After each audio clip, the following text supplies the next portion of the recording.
Yo, good day, gents, and welcome to another episode of Father's Fire. My name's Jody Cedric, and every week we get together to explore the joys, the challenges, the triumphs, the sorrows, and yes, the fun of being a dad. And I tell you, this last week has been an absolutely amazing week.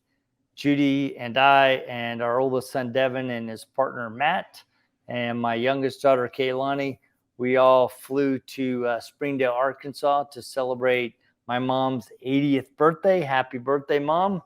And also to have a little bit of a family reunion. So, all seven of my siblings, so there's eight of us, I'm the oldest of eight. We and all the families that could came into Springdale, Arkansas for a week of playing together, swimming together, going to the lake, eating together. Just we had a fantastic time. So we had all eight siblings and their wives. We had a bunch of grandkids. Not all of the grandkids were able to make it because some of them are getting older and they're having to work or they have school. But we had a lot of them there. And then we had some grandkids there, great grandkids as well. So my mom and my dad, they have 38 grandkids. Actually, if you add the three step grandkids, there's 41 grandkids and six great grandkids from eight kids. And, it's interesting because as I was watching this interaction through the week, I had a lot of memories come about and a lot of observations. And I thought that I would share with you the some perspective that I gained and maybe some lessons that might help you. It's interesting because years ago, when my dad was alive, they came in to visit Judy and I here in Arkansas. I mean in Idaho, and I invited a coworker, Rob Collingwood, to come join us for the weekend. And partly because he was a Marine, partly just because I really liked Rob and wanted to introduce him to my family. And he came out and we just had a fantastic time.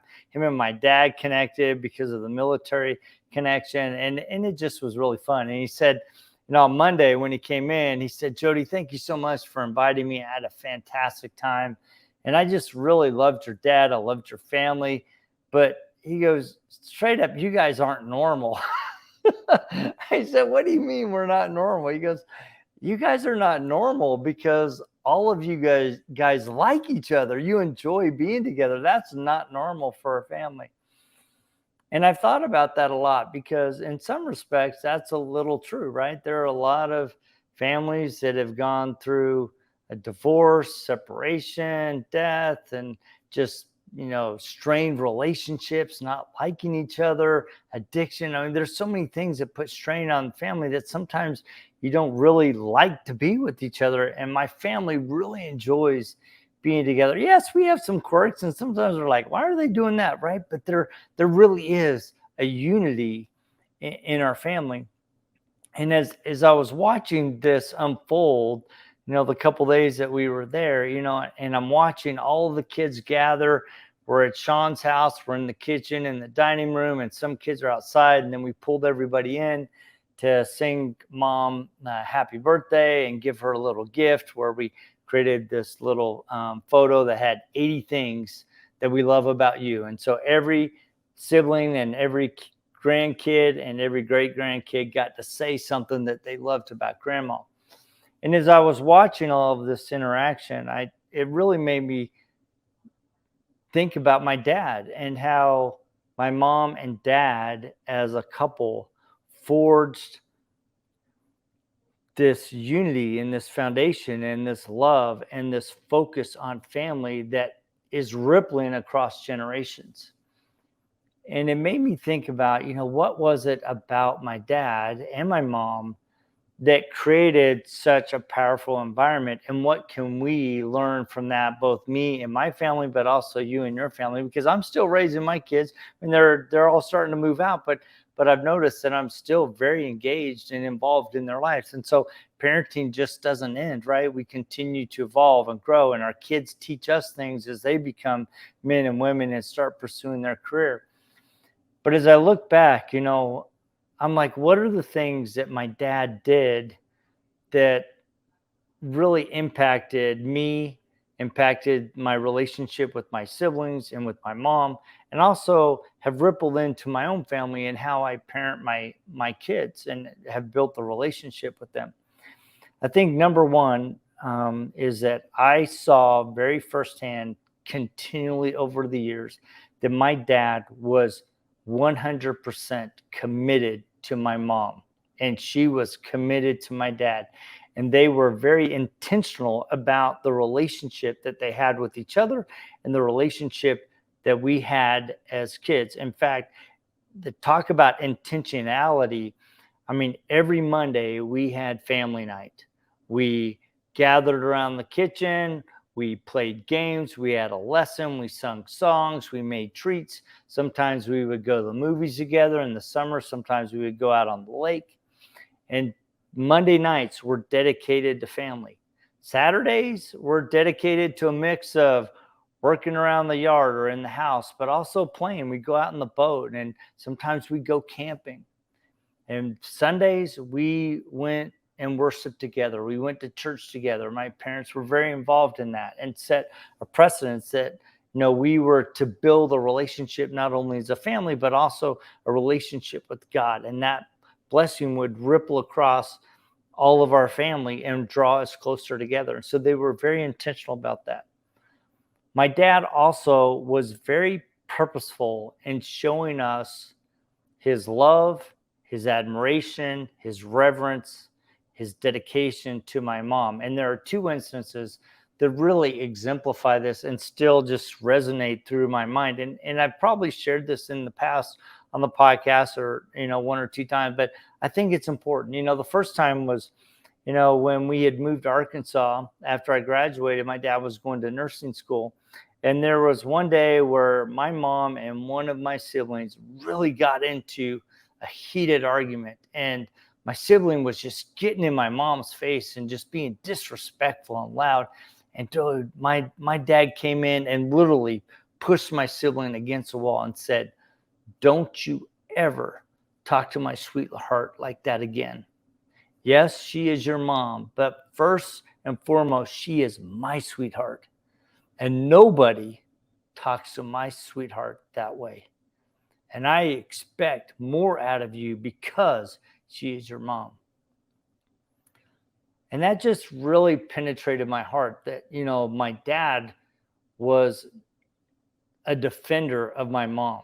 He was a protector. He stood in there. I mean, yes, they walked side by side, but boy, when it came to defending my mom, my dad was all in. He was a champion of her pursuing her dreams and of being an at-home mom. But boy, if she wanted to work outside of home, I guarantee you my dad would have facilitated that, right? He wanted her to feel like she was being fulfilled in her life and in her purpose. The other instance that really showed me his unabashed love for her was one fall. We were out working in our yard, cutting logs for the winter, and it was a cold fall day. And after working all morning, we came in, we were cold, we were tired, and mom was in the kitchen. She was making us pancakes. And my dad went into the bathroom adjacent to the dining room, filled up the tub, and just soaked in a nice hot steaming bath to warm his bones. And as we were sitting at the table, all of a sudden my mom just collapsed in the kitchen. And I yelled for my dad. I said, "Hey, Dad, something's wrong with Mom. She just collapsed. She just passed out." My dad jumped out of the bathtub, ran into the kitchen, swooped my mom up, dripping butt naked wet, and ran and took her into the master bedroom, where he gently laid her down and then started to try to figure out what was going on.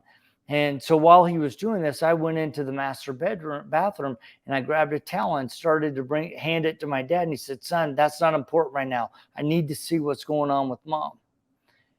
And I stood back and I'm watching my dad care for my mom, dripping wet, butt naked. And there was just love and concern and trying to figure out what he needed to do. And once he got her in a good place, he got his clothes on, and then we took her to the hospital to figure out what was going on. but I saw so much strength, so much love, so much tenderness, so much dedication. I mean, there was no shame. There was no worried about being naked. There was just focus and attention on my mom in that moment, and nothing else mattered. And that image is just seared in my mind, to see the strength and the beauty and the power of love in that moment. I think a lot of times we get so caught up in the minutia of life that we can't see the impact of the little things that we're doing. We often second guess ourselves because we lose our cool, or we didn't make time for, or we now have a strained relationship that we're working through. And we're trying to figure it all out. And sometimes we feel like we're failing. But it's not until you get the blessing of time where you can look back and see the impact of how each one of those little things built upon each other that gave your kids the feeling of safety, of security, of love, of having a parent that was dedicated and always present, even when they weren't sure how they were going to make it. It's those little things, as you're working through them, little by little, they build upon each other that leave a legacy that ripple across not only your life now, but across generations, especially when those lessons are so powerful and impactful. If I were to sum up 5 things that you and I could learn from these memories and these experiences from my dad and his relationship with my mom, is number 1, he showed us kids that mom was preeminent in his life and in his heart. And everything was dedicated to her. And I know that some of you are going through strained relationships or have already gone through divorce, and somewhere in your heart you need to find it within yourself a way to recognize that even though your relationship has shredded and fallen apart, that those kids still love and admire their mom, and maybe even they're still kind of guessing kind of what has happened and they're dealing with the pain of it. Somehow you got to find it in your heart to go, you know what? I'm not pleased with the way our relationship fell out, and I'm going to do everything to make my kids feel that their mom is special in their life. She doesn't have to be special in my life anymore, but she will always be special in their life, and try to create an environment where they feel that respect. Number 2, my dad always made time for us kids. We had Monday nights and Saturdays and going camping and going on little vacations. We had nothing elaborate to do because we were a poor Navy family. But he always made time for us and was very innovative about doing that. We'd make homemade ice cream and we play capture the flag and kick the can and play baseball, right? And those times of making time for us kids made us feel like he was invested in us, and most importantly, that he loved us. He taught us, number 3, he taught us to work, and he worked beside us. He just wasn't a tyrant out there making commands, do this, do that. No, I remember one time having a big pile of dirt that we had to shovel by a wheelbarrow in hand to spread this dirt all along our driveway that was like a acre to the door from the road, right? My dad worked with us. We raked pine needles and dug post holes and built fences, right? But we did it together. My dad played with us. I mean, my dad was a big kid, right? Number 4, he played with us. He had a good time, and we'd have water balloon fights, and he just, he made things fun, right? But he also demanded that there was some decorum and respect, that, we needed to give deference not only to mom, but also older people, to say yes, sir, no, sir. And, yes, ma'am, and yes, no, ma'am, right? He demanded that we give that kind of respect to other people. I think the other one that is hard for a lot of dads is number 5. He owned his mistakes. Sometimes he lost his cool. And after going off and walking it out and thinking about it and pondering it and doing that self evaluation, he would come back and he would say he's sorry. And he would often say, you know what, I'm not a perfect dad, but I am trying to love you perfectly. And I tell my kids all the time, you know what, I'm not a perfect dad, but I am trying to love you perfectly. And I love that lesson, right? Because it shows humility to our kids. It allows our kids to see that, you know what, we're human. We're not perfect. We're trying to figure it out. And sometimes we can become domineering and overbearing instead of being kind and loving and being a little gentler. And my dad tried to create that balance and show us that he was working through that. So I hope that some of the things that I've shared with you will give you pause to reflect on your own style of what you're doing with your kids, to help them feel loved and appreciated, to make them feel secure in their relationship with you, to make them feel like they're respected, that they're heard, that that you're their biggest fan. My dad was our biggest fan. He's like, I don't care what you do, but go pursue your dreams, right? Don't be lazy. Get to work and pursue those dreams. Make things happen. And looking back, when you're sitting in a room full of 8 siblings, 7 siblings, a bunch of grandkids, some great grandkids, and you're sitting there watching your mom interact with them, and you reflect on their relationship. It's in those moments that you can see the impact of their life, of my dad's life, of my mom's life. And I bet you maybe you're going through that moment where you're second guessing what you're doing. But I tell you, those little things of you putting your arms around the kid or letting them stay up a little bit later when maybe they should go to bed, but they just want to be next to you, and let them sit next to you. Taking them on a walk or taking them to get ice cream, making time for them. Those little things add up, holding them accountable, expecting them to go, you know what? Yeah, you made a mistake here, own it. And how do we learn from it? How do we grow from that?